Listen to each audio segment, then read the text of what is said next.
ਅਸੀਂ ਬਿਲਕੁਲ ਆਪਣੀ ਦਫਾਈ ਦੂਸਰੀ ਦੇ ਵਿੱਚ ਸੀ ਵੀ ਸਾਡੇ ਇੱਥੇ ਹਮਲਾ ਨਾ, ਮਗਰ ਉਹਨੇ ਹਮਲਾ ਕੀਤਾ, ਬੰਦਿਆਂ ਨੂੰ ਮਾਰਿਆ, ਗੱਡੀਆਂ ਤਬਾਹ ਕਰ ਦਿੱਤੀਆਂ ਸਾਰੀਆਂ, ਰਿਕਾਰਡ ਚੁੱਕ ਕੇ ਲੈ ਗਏ ਆ।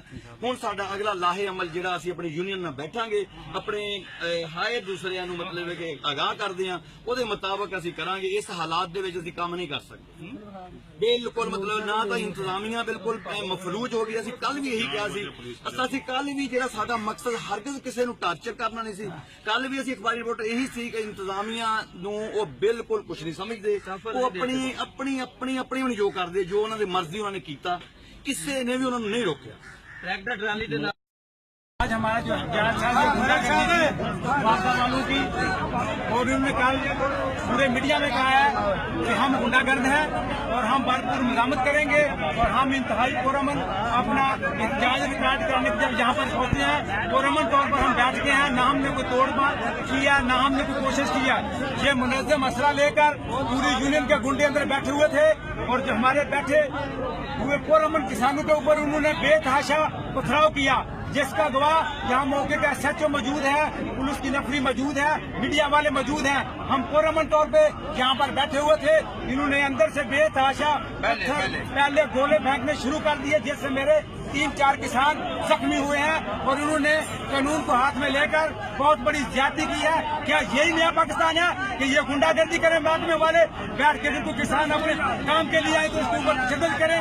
इसके खिलाफ हम एहतजाज कर रहे थे कि जब कोई साहिल यहाँ पर आता है तो ये आगे से उसकी तजलील करते थे, धक्के मारते थे, जिसका उन्होंने आज सबके सामने वाज़ेह सबूत दे दिया है कि हम पुरअमन तौर पर एहतजाज रिकॉर्ड कराने के लिए आए हुए थे और अंदर से उन्होंने हमारे ऊपर पत्थर फेंके और हमारे किसान जख्मी है, ये सामने नजर आ रहे हैं। और मैं हुकूमत से भरपूर मुतालबा करता हूँ कि इन लोगों को जिन्होंने इस महकमे को तबाह किया हुआ है, इसको सूबा बदल किया जाए और कानून के मुताबिक हमारे ऊपर हमला आवर हुए हैं, इनके खिलाफ कार्रवाई की जाए। पानी पीना कुछ नहीं होना यार, हाथ चुप करके पानी पीना।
ਦਫਾ ਵਾਸਤੇ ਸਾਡੇ ਕੋਲ ਇਹ ਚੀਜ਼ਾਂ ਮੌਜੂਦ ਹੈ।